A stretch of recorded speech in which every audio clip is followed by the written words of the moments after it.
Factores que inciden en el consumo voluntario del ganado vacuno.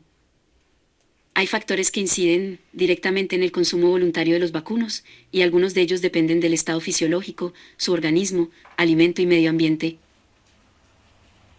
En los vacunos, la presencia de alimento en el tracto digestivo estimula una variable gama de receptores químicos, mecánicos y de temperatura. Posteriormente, esta información es trasladada al sistema nervioso central de la vaca o toro.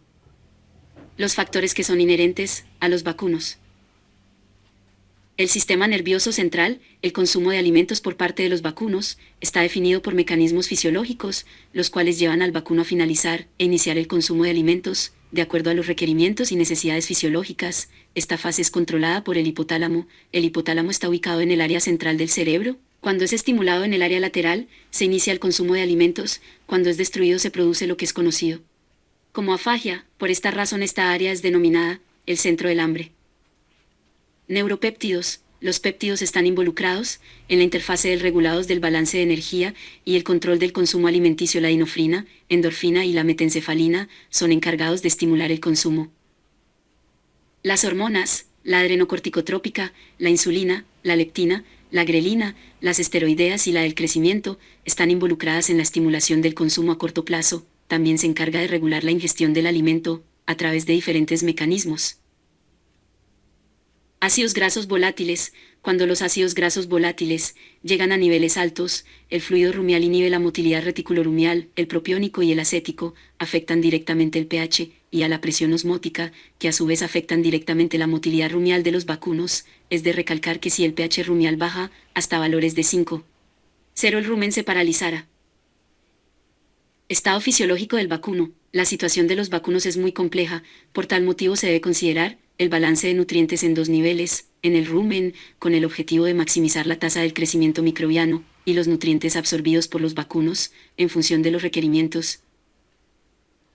Crecimiento. Cuando los vacunos están en la etapa de crecimiento, estos van modificando el consumo para ajustarlo según los requerimientos. En esta etapa los vacunos presentan mayor consumo de alimentos por unidad de peso metabólico que un vacuno adulto no lactante. En los becerros, el consumo de alimentos aumenta proporcionalmente, de acuerdo a la digestibilidad del alimento suministrado. El crecimiento compensatorio que se da cuando hay periodos de abundancia de alimento después de escasez, depende del aumento en el consumo voluntario de los vacunos. La gestación. Debido a los requerimientos de energía, las vacas en gestación aumentan sustancialmente el apetito. Esto se da por la presencia del feto. El consumo voluntario se reduce en el último mes de la gestación, pues pasan menos tiempo alimentándose, comparado con las vacas que inician la gestación o están vacías. Lactación. Las vacas generalmente logran la madurez a los 6 o 7 años de edad, cuando la nutrición proporcionada es la adecuada. En las primeras 2 o 3 lactaciones sigue creciendo. Cuando un vacuno aumenta de tamaño, aumenta la capacidad de ingestión. Después del parto en las vacas, la producción de leche aumenta hasta alcanzar el pico de producción aproximadamente a los 35 a 50 días posterior al parto. En esta etapa el gasto energético es mayor, el consumo aumenta, pero a un ritmo menor en lo referente a energía. En la etapa final de la lactación, el apetito en las vacas se conserva alto, debido a que la vaca inicia a recuperar peso. La raza. Debido a la raza en los vacunos, se incluyen factores intrínsecos, como la habilidad para producir o crecer, y la tasa metabólica. Por ejemplo, el ganado cebú necesita de menos cantidades de glucosa en la etapa de crecimiento, y tiene buena habilidad para conservar el nitrógeno ureico, sin requerir nitrógeno alimenticio.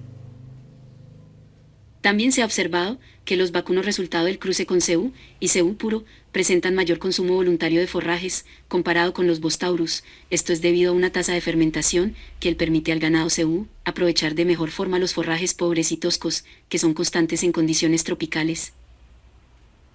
Las vacas de la raza Holstein consumen mayor cantidad de materia seca comparada con vacas de la raza Jersey. En las diferentes razas de ganado vacuno, el consumo está relacionado con la edad más que al peso corporal.